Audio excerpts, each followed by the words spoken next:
सिंहगड कॉलेजच्या कॅन्टीनमध्ये एका महिलेचं तिच्या भावासोबत सुरू असलेलं भांडण सोडवण्यासाठी मध्यस्थी करणाऱ्या शिपायावर चाकूने वार करण्यात आला।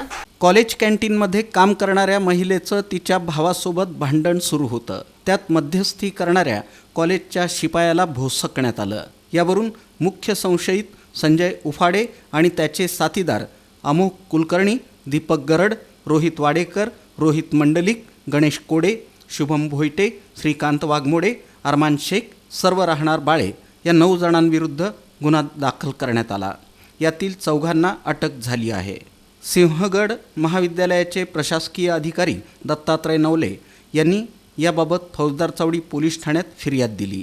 संजय उफाडे हिची बहीण सिंहगड महाविद्यालयातील कॅन्टीनमध्ये कामाला आहे। ती उफाडेला खर्चाला महिन्याकाठी पैसे देत असते। या महिन्यात तिनं पैसे दिले नाहीत, त्यामुळे चिडून उफाडे हा साथीदारांसह महाविद्यालयात आला। तिथं बहीण भावात भांडण सुरू झालं। आवाज खूपच वाढल्यानं गर्दी झाली होती। शिपाई प्रकाश माळी आणि इतर प्राध्यापकांनी मध्यस्थी करण्याचा प्रयत्न केला। महाविद्यालयात भांडू नका, कौटुंबिक वाद घरी मिटवा असं ते सांगत होते। मात्र उफाडे हा ऐकण्याच्या मनस्थितीत नव्हता। त्यानं माळी आणि प्राध्यापकांना शिवीगाळ करून मारहाण केली। दरम्यान उफाडे यानं चाकूनं माळी यांच्या पोटात भोसकलं। कॉलेजच्या आवारात जमलेल्यांनी उफाडे याला पकडून चोप दिला।